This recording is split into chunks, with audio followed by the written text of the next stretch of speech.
जय जगन्नाथ सांग मैंने welcome to my YouTube channel. आज आम नयगढ़ जिलार वैष्णो देवी मंदिर को आसी चलतु देखिए वैष्णो देवी मंदिर रहस्य। वैष्णो देवी मंदिर जो माँ पूजा पाती से जम्मू काश्मीर आसिक नयगढ़ पूजा पाती।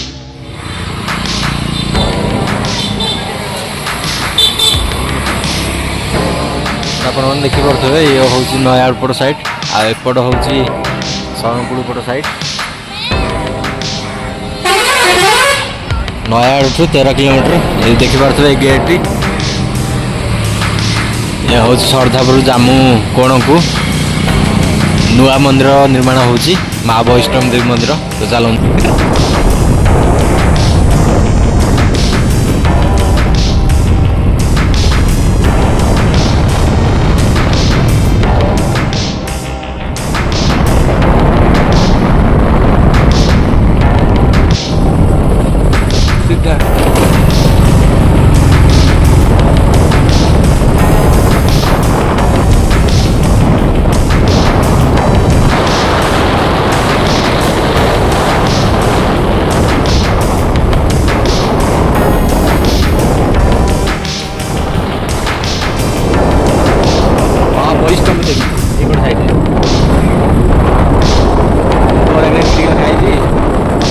मौसा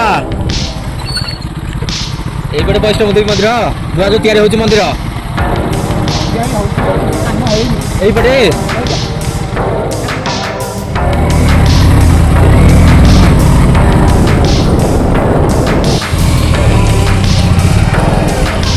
यात्रा मंदिर प्रतिष्ठा यात्रा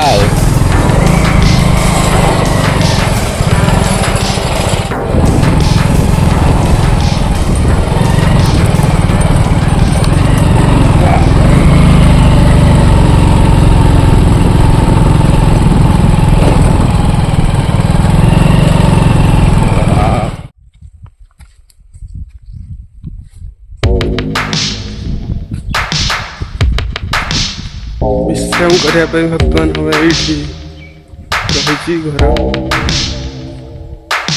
चलो जीवा उपरको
मंदिर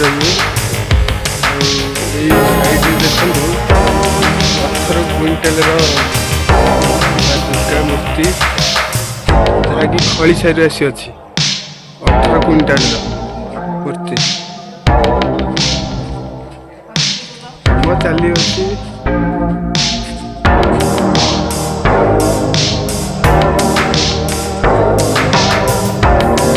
वैष्णो देवी कृपामयी ओडार अन्य क्षेत्र ये हूँ आम नयागढ़ जिलार श्रद्धापुर ग्राम पंचायत आउ मगरबंद पंचायत अंतर्गत जामुकोण भगनागनी बनस्थ भितर माँ पीठस्थली ये जम्मू काश्मीर मूर्ति आसिक ए जगार प्रतिष्ठित हेबे माँ नवनिर्मित हो पदार्पण करेंगे एवं जो मूर्ति खंडक ये बस माँ आसी मूर्ति माँ खड़ी साइड आसी प्रायतः ओजन 18 क्विंटाल 1 टन 8 क्विंटाल ये माँ पूरा पूरा भाव मूर्तिटा पूरा पितल निर्मित ये काठ मूर्ति पूजा पाइले भितर माँ 180 फुट ସେ ମୂର୍ତ୍ତି ଆସିବ ଆମର ହିମାଳୟ ପାଦରେ ଯେଉଁ ଜାମ୍ମୁ କାଶ୍ମୀରରୁ ଯେଉଁ ପଟରାରେ ଯେଉଁ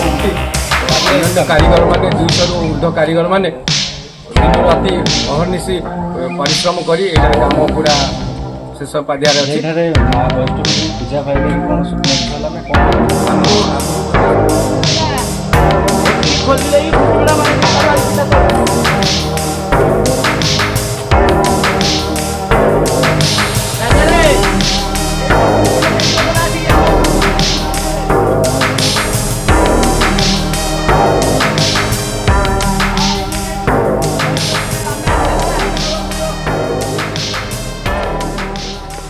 ଏଇଠି ଯେଉଁ ଗୁମ୍ଫା ଅଛି ଆମର ଏଇ ଗୁମ୍ଫା ଭିତରେ ମା 180 ଫୁଟ